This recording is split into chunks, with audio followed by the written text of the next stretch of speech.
ಎಲ್ಲ ನನ್ನ ಬಂಧುಗಳು ಈ ಕಾಲ್ಪನಿಕ ದೇವರುಗಳು ಎಂಬಂತ ಈ ವರಹ ಶಾಪಗಳಿಂದ ಮುಂದೆ ಹಿಂದೆ ಬರ್ಬೇಕಾಗಿತ್ತು. ನೀವೆಲ್ಲರೂ ಹಿಂದೆ ಸರಿಬೇಕಾಗಿತ್ತು. ನಾನು ನಮ್ಮ ಮಠಕ್ಕೆ ಬಂದಿದ್ರು, 2 ವರ್ಷದಿಂದ ಬಂದಿದ್ರು. ಒಂದು 15 ಹುಡುಗರು ಕೂಡಿ ಬಂದ್ರು. ಬಂದು ಏನ್ ಹೇಳಿದ್ರು, ಅಪ್ಪಾರೇ ಇದು ಪಟ್ಟಿ ಕೊಡ್ರಿ, ಪಟ್ಟಿ ಕೊಡ್ರಿ. ಎದಕ್ಕಪ್ಪ, ಏನ್ ಪಟ್ಟಿ? ಇಲ್ಲ, ನಾವು ಹಿಂಗ ಗಣಪತಿ ಕುಂದ್ರಿಸೇವು. ಮತ್ತೆ ಅಲ್ಲೂ ನಮ್ಮ ಓಣೆಗೆ ಯಾಕೋ ಗಣಪತಿ ಜನ ನಮ್ಮ ಓಣೆಗೆ ಯಾಕೆ ಕುಂದ್ರಸಾಕತ್ತೀರಿ? ಇಲ್ರಿ, ಅಲ್ವೋ ಹಿಂದಕ್ಕೆ ಯಾರು ಕುಂದ್ರಿಸಿಲ್ಲ, ನಮ್ಮವ್ರು ತಿಳುವಳಿಕೆ ಬಂದಿರಿ, ನೀವ್ ಯಾಕೆ ಕುಂದ್ರಸಾಕ್ತಿರಿ? ಒಟ್ಟು ಎಲ್ಲ ಸಾಲಿ ಕಲ್ತು ಹೋದೆ ನಾನು ಇಲ್ರಿ, ಅದೆಲ್ಲ ಹೋಲ್ರಿ, ನಮ್ ಹೊಟ್ಟೆ ಪಟ್ಟಿ ಕೊಡ್ತೀನಿ. ನಾನು ನನ್ನಂತಕ್ಕೆ ಏನಿರ್ತೈತಿ ಎಲ್ಲ ನೀವು ಸಮಾಜ ಕೊಟ್ಟಿದ್ದ ನಂತ ಇರ್ತದೆ, ಹಾಗೆ ನಿಮಗೆ ಕೊಡ್ತೀನಿ. ಅಲ್ಯಾಕೆ ಕುಂದ್ರಿಸಿರಿಪ್ಪ? ಮತ್ತೆ ಏನ್ ಮಾಡ್ಬೇಕಾಯ್ತು? ಅಲ್ಲಿ ಏನ್ ಮಾಡ್ರಿ, ಅಂಬೇಡ್ಕರ್ ತಂದೆಗಳ ಒಂದು ಪುತ್ಥಳಿಯನ್ನು ಕುಂದರ್ಸ್ರಿ. ಪುತ್ಥಳಿಯನ್ನು ಕುಂದರ್ಸಿ ನೀವ್ ಏನ್ ಮಾಡ್ರಿ, 1 ತಿಂಗಳವರೆಗೂ ಪ್ರತಿ ಒಬ್ಬರಿಗೆ ನೇಮಿಸಿದ್ರಿ ನೇಮಿಸ್ರಿ. ಆ ಪ್ರವಚನ ಪುರಾಣ ತರ ಹೇಳಂಗ ಅಂಬೇಡ್ಕರ್ ತಂದೆಗಳ ಪೂರ್ಣ ಇತಿಹಾಸ ಜೀವನ ಹೇಳ್ಬೇಕು ನಮ್ಗೆ. ಇಲ್ಲ ಅಂದ್ರ ಪ್ರತಿ ದಿವಸ ಒಬ್ಬೊಬ್ಬರನ್ನ ಆಮಂತ್ರಣ ಮಾಡಿ ಅವ್ರು ಹೇಳ್ರಿ. ಒಬ್ಬರಿಗೆ ಬಾಲ್ಯ, ಅವ್ರಿಗೆ ಶಿಕ್ಷಣ, ಅವ್ರ ಯೌವನ, ವೈವಾಹಿಕ, ಸಂವಿಧಾನ ರಚನೆ, ಆಮೇಲೆ ಅವರ ನಿರ್ವಾಣ, ಧರ್ಮಾಂತರಣ, ಏನ್ ಅವ್ರ ಜೀವನ ಮಾರ್ಗ ಪ್ರತಿ ದಿವಸ ಒಬ್ಬೊಬ್ಬರಿಗೊಂದು ವಿಷಯ ಕೊಡ್ರಿ. ಇಂಥದ್ದು ಮಾಡ್ರು. ಇದನ್ನ ಬಿಟ್ಟು ಮತ್ತೆ ಯಾಕೆ ಅದ್ರ ಕುಂದ್ರಸಾಕ್ತಿರೋ? ಅದ್ರ ಕುಂದ್ರಿಸಿದ್ರೆ ನಾವ್ ಏನಾಗ್ತೇವು?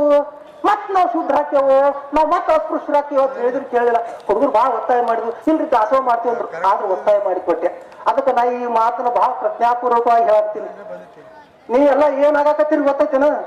ನಾವೆಲ್ಲ ಶುದ್ಧರು. ಏನೋ ವಿದ್ಯಾಭ್ಯಾಸ ಕಲ್ತವ್ರು ಏನಾಗ್ತೇವ್, ನೌಕರಿ ಮಾಡಕತ್ತವ್ರು, ಎತ್ತರಕ್ಕೆ ಹೋದವ್ರು ಏನಾಗತ್ತೇವ್ ಅಂದ್ರ ನಾವ್ ಬ್ರಾಹ್ಮಣರಿಗಿಂತ ಬ್ರಾಹ್ಮಣರಾಗ್ತೇವೆ, ಆ ವೈದಿಕರಿಗಿಂತ ವೈದಿಕರಾಗ್ತೇವೆ. ಅದಕ್ಕೆ ಅಂಥದ್ದು ಯಾವುದು ಮಾಡಬಾರ್ದು. ನಮ್ಗೆ ಬದುಕನ್ನು ಕೊಟ್ಟಂತ ಅಂಬೇಡ್ಕರ್ ತಂದೆಗಳ ಜೀವನ ಸಿದ್ಧಾಂತ ಅದನ್ನ ನಾವು ಮುಂದುವರ್ಸ್ಕೊಂಡು ಹೋಗ್ಬೇಕು. ಎಲ್ಲ ನನ್ನ ಬಂಧುಗಳು ಈ ಕಾಲ್ಪನಿಕ ದೇವರುಗಳು ಎಂಬಂತ ಈ ವರಹ ಶಾಪಗಳಿಂದ ಮುಂದೆ ಹಿಂದೆ ಬರ್ಬೇಕಾಗಿತ್ತು. ನೀವೆಲ್ಲರೂ ಹಿಂದೆ ಸರಿಬೇಕಾಗಿತ್ತು. ನಾನು ನಮ್ಮ ಮಠಕ್ಕೆ ಬಂದಿದ್ರು, 2 ವರ್ಷದಿಂದ ಬಂದಿದ್ರು. ಒಂದು 15 ಹುಡುಗರು ಕೂಡಿ ಬಂದ್ರು. ಬಂದು ಏನ್ ಹೇಳಿದ್ರು, ಅಪ್ಪಾರೇ ಇದು ಪಟ್ಟಿ ಕೊಡ್ರಿ, ಪಟ್ಟಿ ಕೊಡ್ರಿ. ಎದಕ್ಕಪ್ಪ, ಏನ್ ಪಟ್ಟಿ? ಇಲ್ಲ, ನಾವು ಹಿಂಗ ಗಣಪತಿ ಕುಂದ್ರಿಸೇವು. ಮತ್ತೆ ಅಲ್ವೋ ನಮ್ಮ ಓಣೆಗೆ ಯಾಕೋ ಗಣಪತಿ ಜನ ನಮ್ಮ ಓಣೆಗೆ ಯಾಕೆ ಕುಂದ್ರಸಾಕತ್ತೀರಿ? ಇಲ್ರಿ, ಅಲ್ವೋ ಹಿಂದಕ್ಕೆ ಯಾರು ಕುಂದ್ರಿಸಿಲ್ಲ, ನಮ್ಮವ್ರು ತಿಳುವಳಿಕೆ ಬಂದಿರಿ, ನೀವ್ ಯಾಕೆ ಕುಂದ್ರಸಾಕ್ತಿರಿ? ಒಟ್ಟು ಎಲ್ಲ ಸಾಲಿ ಕಲ್ತು ಹೋದೆ ನಾನು ಇಲ್ರಿ, ಅದೆಲ್ಲ ಹೋಲ್ರಿ, ನಮ್ ಹೊಟ್ಟೆ ಪಟ್ಟಿ ಕೊಡ್ತೀನಿ. ನಾನು ನನ್ನಂತಕ್ಕೆ ಏನಿರ್ತೈತಿ ಎಲ್ಲ ನೀವು ಸಮಾಜ ಕೊಟ್ಟಿದ್ದ ನಂತ ಇರ್ತದೆ, ಹಾಗೆ ನಿಮಗೆ ಕೊಡ್ತೀನಿ. ಅಲ್ಯಾಕೆ ಕುಂದ್ರಿಸಿರಿಪ್ಪ? ಮತ್ತೆ ಏನ್ ಮಾಡ್ಬೇಕಾಯ್ತು? ಅಲ್ಲಿ ಏನ್ ಮಾಡ್ರಿ, ಅಂಬೇಡ್ಕರ್ ತಂದೆಗಳ ಒಂದು ಪುತ್ಥಳಿಯನ್ನು ಕುಂದರ್ಸ್ರಿ. ಪುತ್ಥಳಿಯನ್ನು ಕುಂದರ್ಸಿ ನೀವ್ ಏನ್ ಮಾಡ್ರಿ, 1 ತಿಂಗಳವರೆಗೂ ಪ್ರತಿ ಒಬ್ಬರಿಗೆ ನೇಮಿಸಿದ್ರಿ ನೇಮಿಸ್ರಿ. ಆ ಪ್ರವಚನ ಪುರಾಣ ತರ ಹೇಳಂಗ ಅಂಬೇಡ್ಕರ್ ತಂದೆಗಳ ಪೂರ್ಣ ಇತಿಹಾಸ ಜೀವನ ಹೇಳ್ಬೇಕು ನಮ್ಗೆ. ಇಲ್ಲ ಅಂದ್ರ ಪ್ರತಿ ದಿವಸ ಒಬ್ಬೊಬ್ಬರನ್ನ ಆಮಂತ್ರಣ ಮಾಡಿ ಅವ್ರು ಹೇಳ್ರಿ. ಒಬ್ಬರಿಗೆ ಬಾಲ್ಯ, ಅವ್ರಿಗೆ ಶಿಕ್ಷಣ, ಅವ್ರ ಯೌವನ, ವೈವಾಹಿಕ, ಸಂವಿಧಾನ ರಚನೆ, ಆಮೇಲೆ ಅವರ ನಿರ್ವಾಣ, ಧರ್ಮಾಂತರಣ, ಏನ್ ಅವ್ರ ಜೀವನ ಮಾರ್ಗ ಪ್ರತಿ ದಿವಸ ಒಬ್ಬೊಬ್ಬರಿಗೊಂದು ವಿಷಯ ಕೊಡ್ರಿ. ಇಂಥದ್ದು ಮಾಡ್ರು.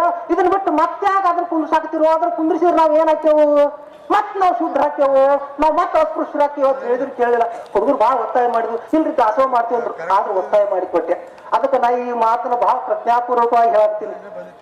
ನೀವೆಲ್ಲ ಏನಾಗಕತ್ತೀರಿ ಗೊತ್ತೈತೇನ?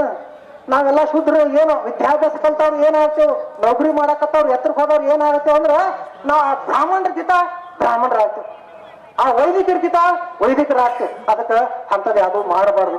ನಮ್ಗೆ ಬದುಕನ್ನು ಕೊಟ್ಟಂತ ಅಂಬೇಡ್ಕರ್ ತಂದೆಗಳ ಜೀವನ ಸಿದ್ಧಾಂತ ಅದನ್ನ ನಾವು ಮುಂದುವರ್ಸ್ಕೊಂಡು ಹೋಗ್ಬೇಕು.